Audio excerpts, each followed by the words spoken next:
Les 3 erreurs à éviter si vous voulez avoir en tant que menuisier une activité prospère. On vous donne tous nos conseils et je vous présente aujourd'hui Boris, expert en technique de fabrication pour les métiers bois. C'est parti!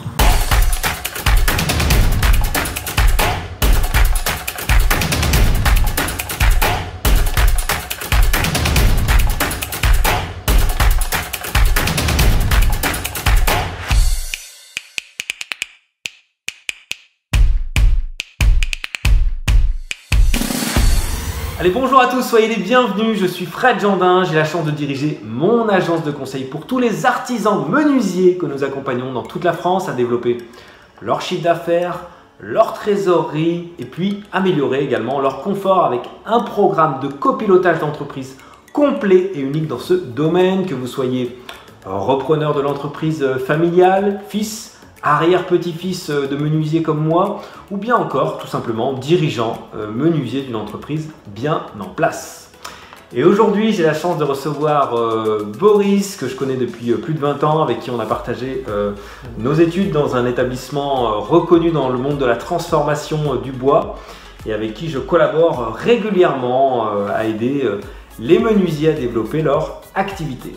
Alors Boris, bonjour, est-ce que tu peux te présenter tout d'abord? Donc je suis menuisier agenceur de formation et à l'heure actuelle mon métier c'est de conseiller et de former les dirigeants, agenceurs et menuisiers artisans dans une démarche pour les logiciels de dessin, que ce soit pour la présentation ou pour la fabrication, d'agencement d'intérieur et de menuiserie généraliste même. Par le biais de nos études, on avait eu l'occasion d'apprendre à se servir d'outils informatiques et j'ai profité de ce levier-là qui fait que depuis 15 ans, j'ai accompagné des centaines d'entreprises et d'artisans dans ce domaine pour les aider à évoluer dans ces domaines qui sont parfois un peu, je dirais, méconnus pour eux. D'accord, super.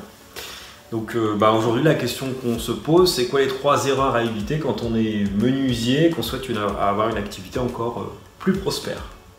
Alors, erreur numéro 1 à éviter, c'est de penser que tout ce qui est logiciel de dessin et autres pour la menuiserie sont trop compliqué à utiliser ou inaccessible. Je vais prendre un exemple tout bête, je vois largement assez de dirigeants qui, par exemple, achètent des centres d'usinage, mais se cantonnent à l'utilisation entre guillemets basique, sans chercher à développer les phases qu'il y a en amont, notamment la phase de dessin. D'accord. Donc c'est très bien, une machine ça fait beaucoup de choses, mais ça ne va pas jusqu'au fond des choses et c'est comme si on pouvait faire une petite parenthèse, de dire que quand tu achètes quand tu es fan de voiture de sport, tu en achètes une, mais tu oublies de mettre de l'essence dedans. D'accord. Okay. D'accord. Donc tu veux dire qu'on peut acheter des belles machines, mais pas forcément utiliser son plein potentiel. Voilà. Ensuite, l'erreur numéro 2 à éviter, c'est de penser que, à l'heure actuelle, l'ancienne méthode du papier et du crayon, ce qui certes existe toujours, reste d'actualité dans un monde qui est largement devenu numérique. On est d'accord que, comme on l'a dit tout à l'heure, on est tous les deux issus des métiers du bois, avoir fait notre formation, et dans chaque formation, on apprend à dessiner en manuel. Certes, c'est très bien, mais ça a des limites en termes de temps, en termes de qualité, etc. Donc l'utilisation à l'heure actuelle d'outils performants pour aller de la présentation jusqu'à la fabrication est à l'heure actuelle un levier indispensable pour arriver à performer encore dans ces métiers-là. Ah ouais.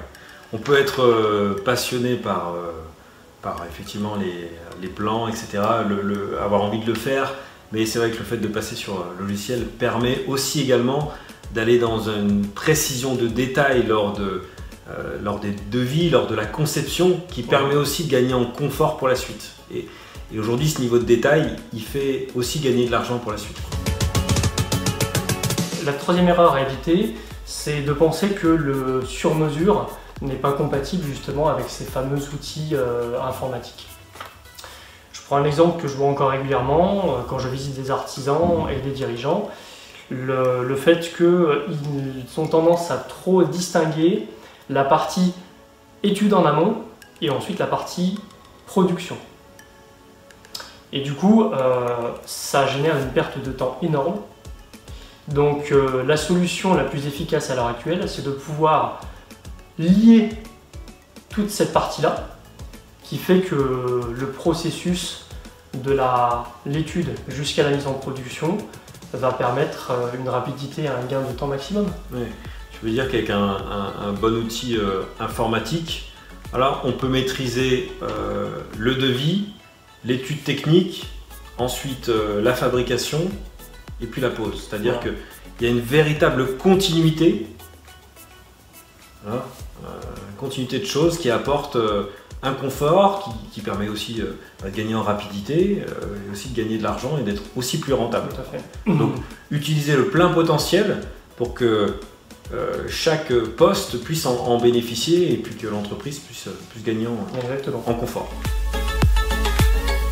Voilà, on vous invite à commenter, à partager vos freins du moment en toute humilité. N'hésitez pas à commenter pour aider la communauté des menuisiers. Si ce n'est pas encore fait, à vous inscrire pour recevoir tous nos conseils. À bientôt et au plaisir de découvrir votre histoire. À bientôt.